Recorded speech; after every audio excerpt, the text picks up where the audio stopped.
What is Joy's true agenda? Is it to break up Alex and Stephanie or collect some sweet Kiriakis cash, or both? Salem's newest wildcard isn't here for love letters or lingering glances. She's here for leverage.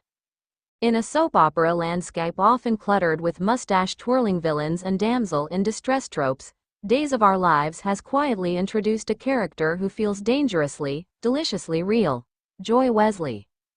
On the surface, she's the plucky younger sister of beloved former Solemite Chloe Lane, dropping into town with a bright smile and a seemingly innocent request to crash with Stephanie Johnson. But veteran DOOL viewers know the devil is in the unmade bed, and Joy's arrival has sparked the most compelling question of the late season sweeps. Is she trying to destroy Alex and Stephanie's fragile romance, or is she running a long con to siphon cash from the Kiriakis empire? The most terrifying answer? It might be both. Let's rewind. Joy landed in Salem with a story so tidy it practically screamed for suspicion.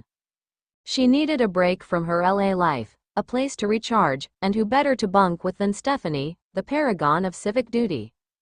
But within 48 hours, Joy had managed to insert herself squarely into the crosshairs of Salem's most volatile couple.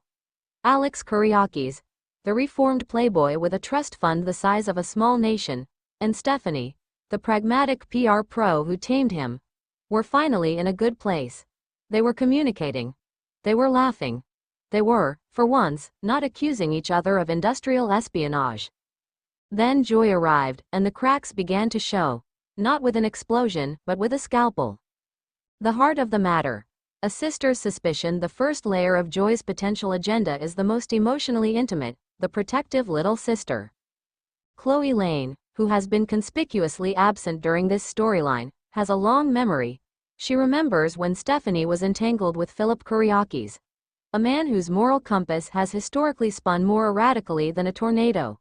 From Joy's perspective, likely fed by Chloe's off-screen paranoia, Stephanie has a type: rich, reckless, and last-named Kiriakis, and Alex, he's the ultimate prize. But is Joy truly worried about Stephanie's heart, or is she using sisterly concern as a crowbar to pry open a wound? In last Thursday's episode, Joy casually mentioned to Alex over coffee how intense Stephanie's past with Philip was. The line was dropped so innocently that Alex didn't even flinch. But the poison was planted. For a man like Alex, who still struggles with feelings of inadequacy next to his more ruthless relatives, hearing that his girlfriend has a type is psychological warfare. Joy isn't throwing punches. She's loosening the screws in the foundation of their trust. If her only goal was to break them up, she's already winning. The couple has had 3 off-screen fights this week directly stemming from something Joy mentioned: the greed factor. The Kiriakis checkbook. But let's be honest, this is Salem. Nobody flies across state lines for purely altruistic reasons. The second, and far more lucrative, possibility is that Joy is running a sophisticated grift aimed at the Kiriakis family fortune. Consider the evidence. Joy has not taken a single paying job since arriving. She claims to be between gigs. She's a former music executive, yet she's staying in Stephanie's apartment rent-free. Her wardrobe, however, tells a different story. Costume designers have subtly upgraded her looks from visiting relative to power femme. Last week, she wore a silk blouse that retails for more than most Salem residents' monthly mortgage.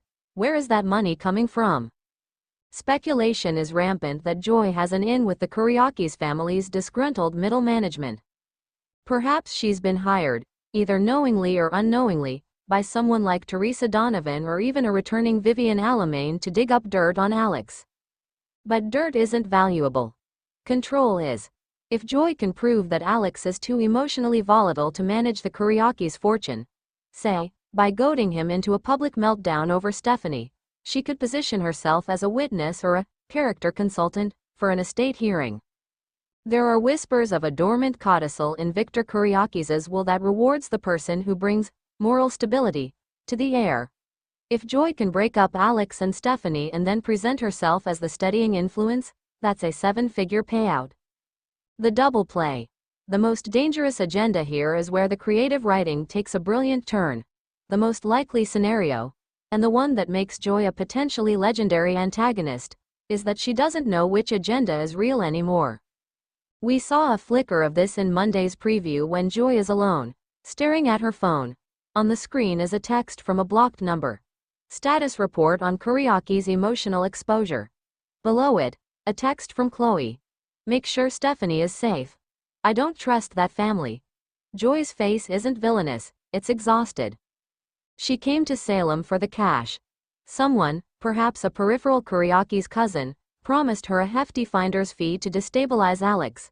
But in living with Stephanie, Joy has actually begun to like her. And in sparring with Alex, she sees a man who is genuinely trying to change. The tragedy of Joy Wesley isn't that she's a master manipulator. It's that she's a woman who took a check and got a conscience. By the February sweeps finale, expect the scheme to unravel not with a punch, but with a confession. Joy will likely succeed in breaking up Alex and Stephanie. At least temporarily. By revealing a damning secret about Stephanie's past that she was paid to dig up. But when the Kiriakis' lawyer arrives with the cash-filled briefcase, Joy will likely set it on fire. Metaphorically, this is daytime TV. And confess everything to Stephanie, choosing friendship over finance. Is Joy breaking up Alex and Stephanie for love or money? She started for the money. She's staying for the chaos. And by the time she leaves, she might just break our hearts instead. Blood may be thicker than water, but a Kiriakis checkbook is thicker than both.